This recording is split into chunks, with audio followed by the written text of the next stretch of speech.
All right, everybody, we got a Crash Bandito video. This is a longer video, so we're gonna have to probably cut it up a little bit, but we're gonna go over some crashes and close calls. We're gonna figure out what happened, how it happened. We're gonna try to avoid these ourselves. We're using our mirror neurons, using these examples, just like little children use mirror neurons when they're looking at their parents and how do they do things like, oh man, how does he walk? Okay, I'm gonna learn how to walk just by looking. So like that's what we're doing here. We're gonna learn how these people crashed and had close calls, and we're gonna put ourselves in that perspective and perception, and then we're gonna be like, that's not what we're gonna do. And I'm gonna give you some tips utilizing the plan method. This is the method. Yes, I know. This is the method that I came up with. It's based on the OODA loop: observe, orient, decide, and act. I decided to switch observe and orient around. So we're going to do position for safety. It's going to go away real quick. We're going to bring it right back. There it is. We're going to position for safety, look for line of sight, space cushions, escape routes. We're going to locate hazard situations, like all the different patterns we'll talk about, intersections and corners. Assess if any of them are relevant threats, like road surface hazards and those vehicles and those corners and all that stuff. Are we an active threat by going too fast? Are we not in a good position? Well, let's go ahead and put ourselves into a new position. Is a car turning out in front of us? So let's put ourselves in a new position by swerving. And in Sydney, Australia, everything's upside down. So let's see what happens here.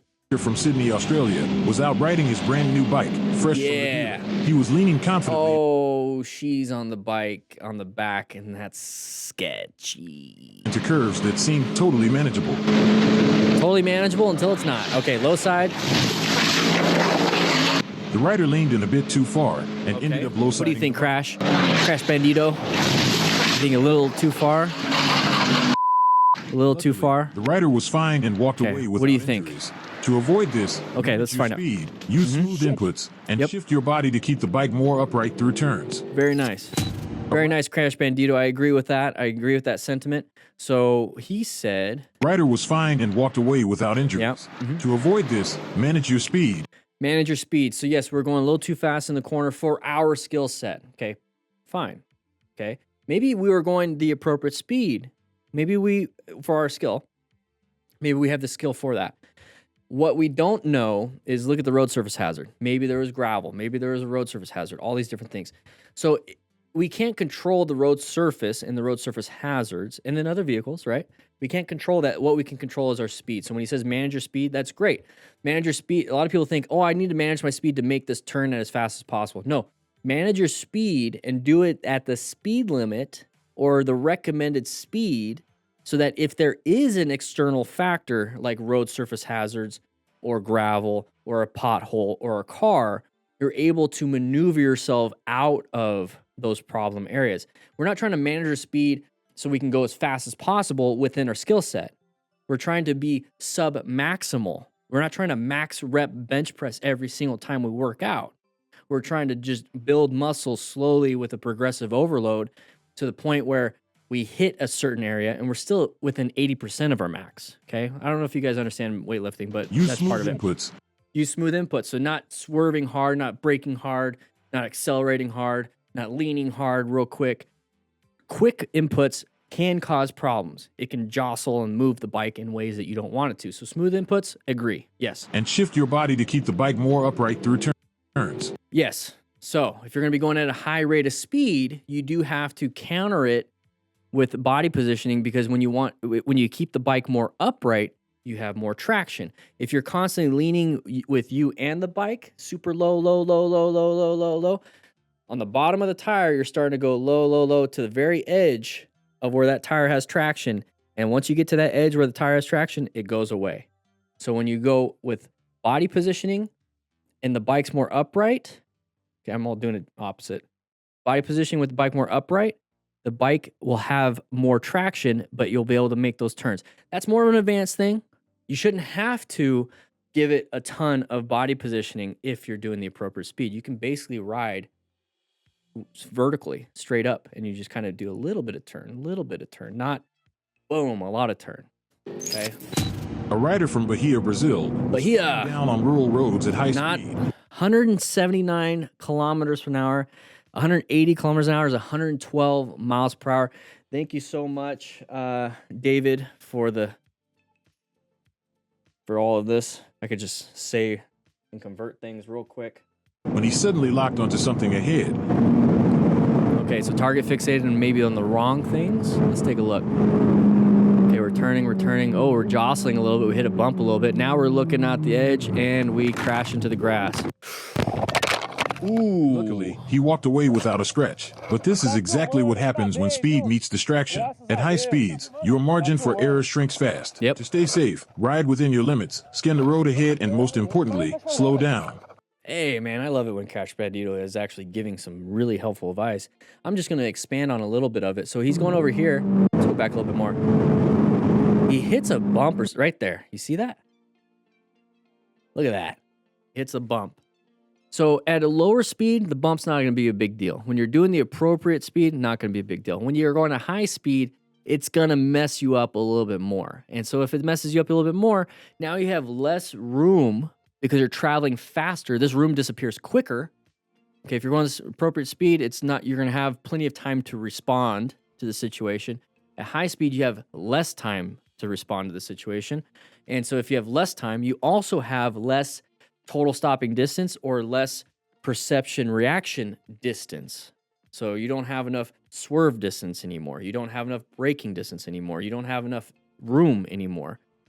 Your perception reaction is going to be minimized too. So now he's like, oh crap, I don't know what to do. I can't do anything because I'm going too fast. I can't swerve because I'm going too fast. And he gets launched. But thankfully we have full gear. Action. At high speed ahead, and most importantly, slow down. Slow down. Slow down. Oh, you wait. 48, A 48? 48 soul brother, what's good? What are you talking about, bro? Talking about what the is that? A biker from Fresno, California, was out testing his electric lowrider, cruising at 48 miles per hour on a 35 road. So he's going above the speed limit. He's not causing problems. He's not slowing anybody down. But despite the pace, the SUV behind him wasn't having it and started tailgating hard. I like how the car behind me, because I can see. It says he's going 48. It looks like he's going 30. So he's got a GPS speedometer on. He's going 30. It's like right. Well, he's slowing down. Okay, he's slowing down. Like you don't have to be like that hard on my ass. Yeah, you don't have to because he's going with the flow of traffic. Go away. He's going with the flow. I think people are stupid. Let him.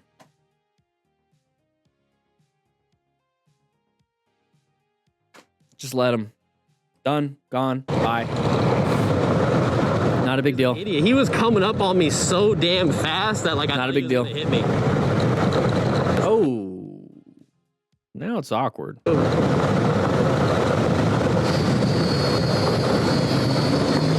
it's bad. Hey, why you come up on me so fast, bro? On that electrical bike, be on the side of the road. I'm a 48. A 48? 48 soul brother, what's good? What are you talking about, bro? Talking about what the is that? This is a Look.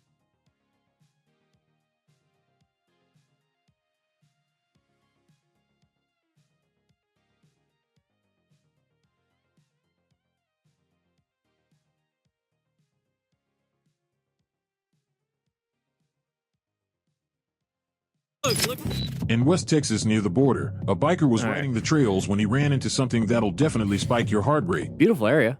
Riding the trails, having fun, when in doubt, throttle out, get yourself out of there. You know, somebody's gonna come around this corner maybe? Nope. Okay, maybe this corner? Nope, maybe. Hey, found an escape. Oh. Oh no. Border Patrol. You okay? Yeah, I'm okay. Don't worry. You all right? Yeah, I'm good. I just wanted to make sure you're good. He's probably just thinking to himself, I have to do an incident report. He's like, you know what, maybe, I've had this back pain for a little bit. You know, maybe I can get some paid leave. And just say my back pain was caused by this. Might have helped him out. Afterward, the rider asked, would you call this a collision or not? What do you think? Let me know in the comments below. So one thing here, though, that I found interesting, I've done this on, if you guys been here long enough, I was doing Saturday scramblers on the Harley Sportster going off-road and some knobby tires and whatnot.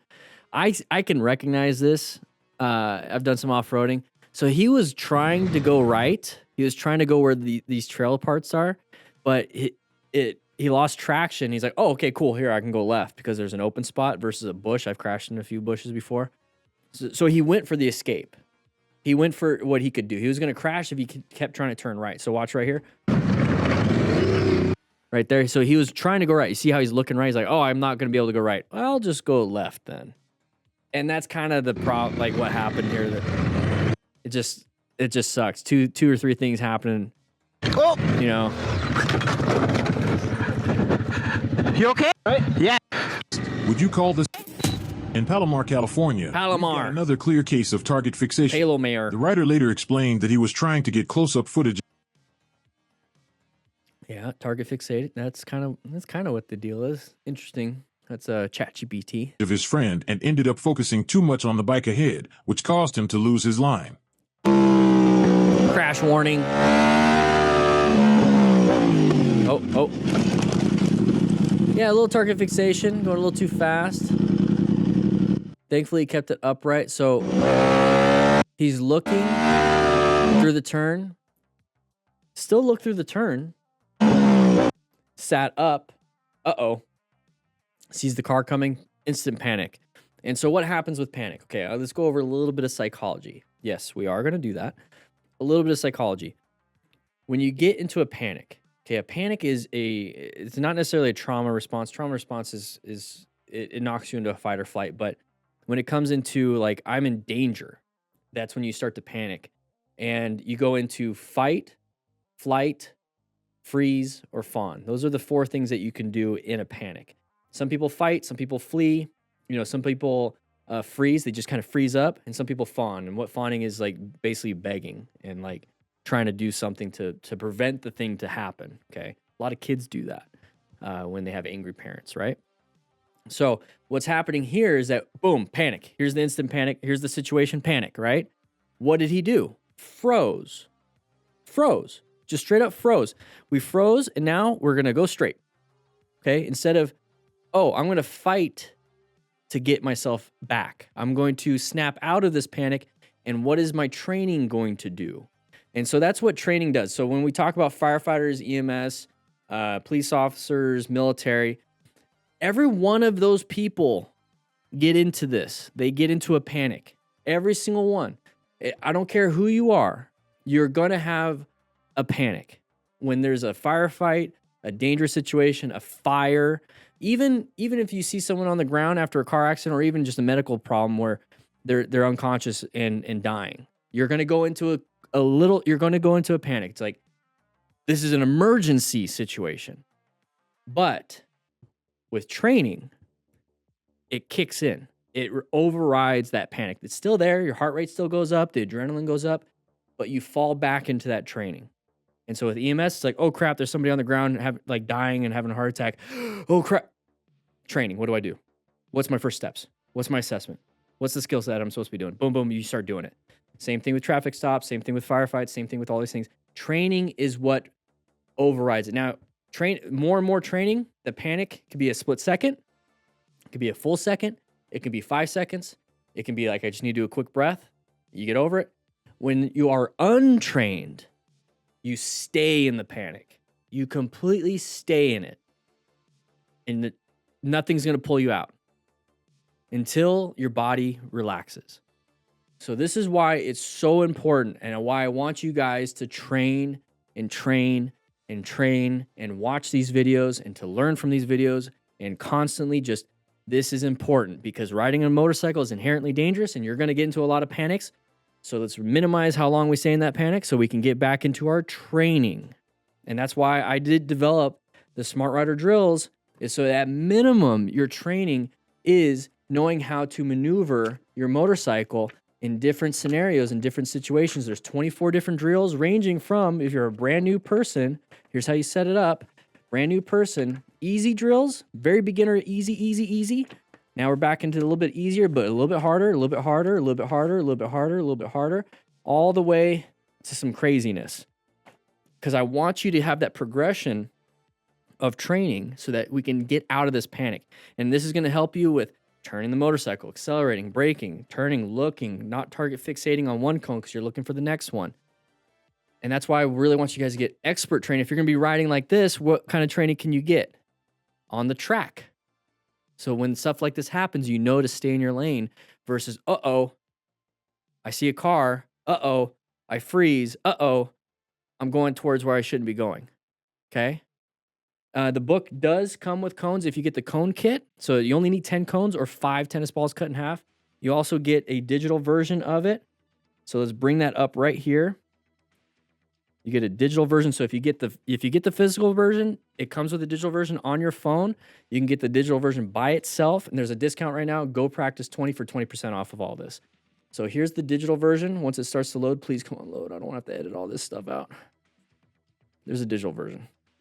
Oh my gosh, come on. There we go. Digital version. And it has QR codes on the physical and the digital. And on the digital, you click the QR code, and it'll take you to a video of me actually doing it. Okay, guys? Check it out. Links in the description. But that's really what it is. We panicked. And I don't want you guys panicking. I want you to be focused on your training. It's a solid reminder. When you lock in too hard on another rider or anything else, you risk drifting off your intended path. So always keep your eyes on where you want to go. Luckily, the rider handled it well. No harm to him or the bike. So a solid save. Crash Bandicoot. I keep wanting to say Crash Bandicoot, but it's not. All right. In North Carolina, a rider tried to do the right thing, helping push a car that had run out of gas to the nearest petrol station. Always pay attention behind you. Good deeds don't go as planned. Always pay attention behind you. I'm gonna push over with you. Scoot over. We showing this help coming up this hill. Yeah, we do. She probably has the brakes on. I'm too old for that. Okay, there you go. She wasn't turning the car. You're rolling now. Oh no, is she gonna run into the gas? She going the wrong way. Uh-oh. Apply the brakes. Damn. She missed the pump. Please stop. Please stop. Hit the brakes. Oh. Oh my God. Damn. Oh my God. Oh. All right. Hit the brakes. Y'all be.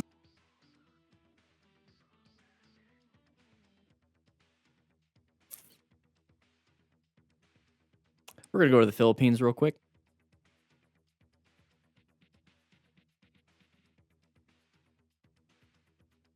Rider was taking on some rough off-road terrain, lots of dirt and loose Right, ground, Missy? but the bike clearly wasn't built for it.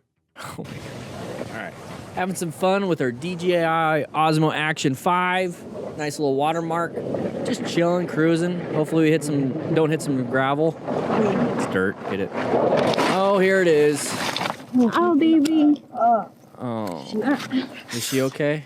Luckily, both the rider and All right. I know. So that's level 1 road rash. Sandra, welcome back. Welcome to the crew. That is level 1 road rash.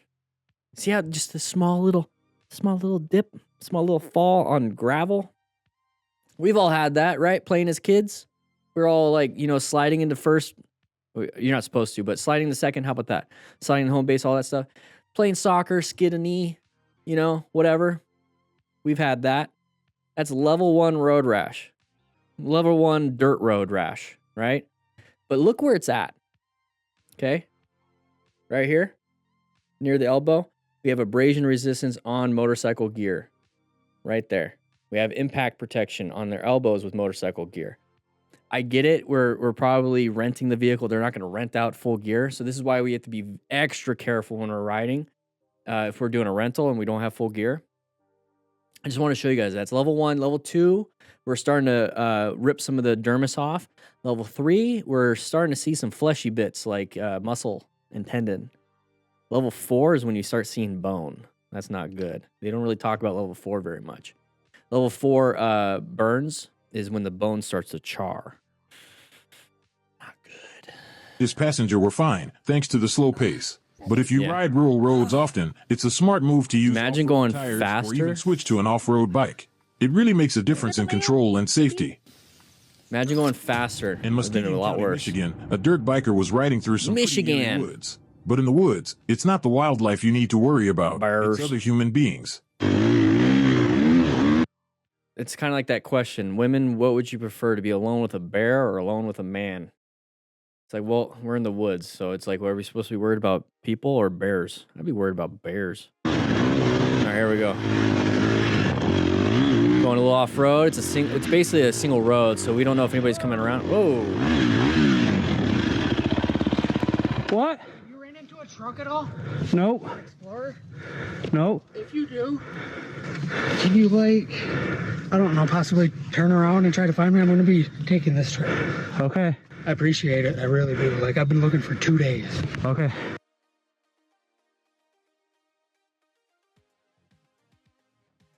That's okay. I'd rather be alone with a bear in this situation. That's a little weird. You're almost out to the road if you follow this trail. Really? Yep. So this lost barefoot guy asked He's not lost. He's looking. Solid Snake. It's a little sus. He's for help from the biker, said he was trying to find his truck, which had maybe been some missing drugs. for 2 days. The rider said they met here at the green marker, and the truck was left I at love the this yellow extra marker. context. If the man had just followed the trail, he would have found his truck on his own. The biker ended up finding the guy's truck, but he didn't go back for him. Perhaps a wise move. I What wouldn't. would you have done in that situation? Would you have helped him or just leave him? Let me know in the comments below. Damn.